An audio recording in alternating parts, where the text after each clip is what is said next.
Good afternoon. Thanks for tuning in to NBC News Daily. I'm Abby Price with your Midday Ark-La-Miss update. Well, the arraignment for 5 of the officers indicted in the Ronald Green case took place on Tuesday. Back in 2019, family members were told that Green died in a car accident after a high-speed chase. But body camera footage shows white troopers stunning, punching, and dragging him.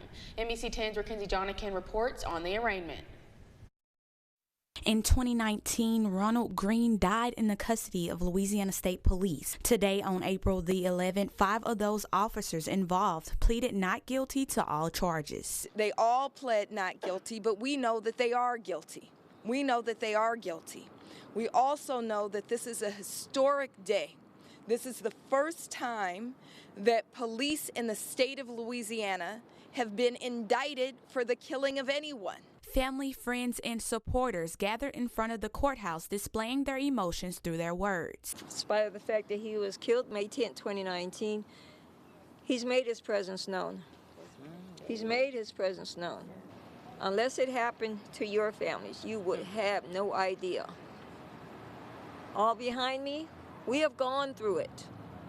We've lost family members just for the color of our skin. I don't care how many times you ask for delays and suspensions, not guilty pleas. I mean, we're here.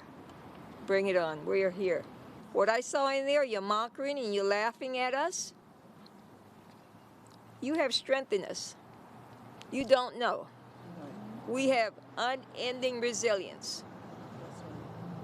We come here on the shoulders of those before us, and we do it proudly.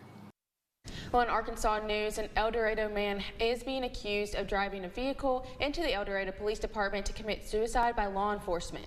On Sunday, April 9th, around 9:30 p.m., police confirmed the department's security side door was jammed. Shortly after, officers discovered a vehicle ran through the gate and into the side of the building.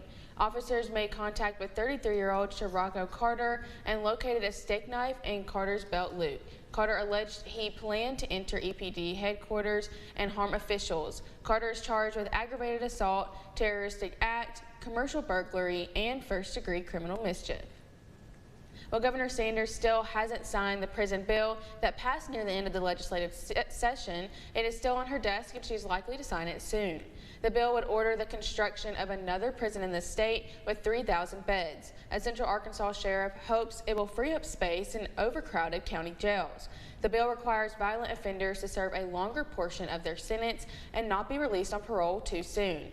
Opponents of the bill say the provisions to lengthen how long inmates serve in prison will only worsen the state's reoffending rate, keeping facilities as crowded as ever. And now, Storm Tracker Doppler weather with meteorologist Trey Tonneson.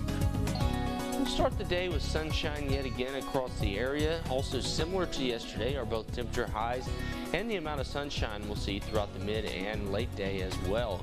As we get into those afternoon hours, we'll find ourselves into the mid to upper 70s for temperature highs. But like I have it listed here, sun will start it and the clouds will finish with the sun starts later on today into the overnight hours. Now clouds will build into the evening and into tomorrow. Before we get there, we'll see temperature lows tonight into the low to mid 50s with those clouds building throughout the evening into tomorrow morning, eventually resulting in mostly cloudy to overcast skies. Now continuing on into your 7-day, notice over the next 4 days we do have a chance for rainfall noted, but next 2 to 3 days are rather spotty in nature for showers and not at all guaranteed.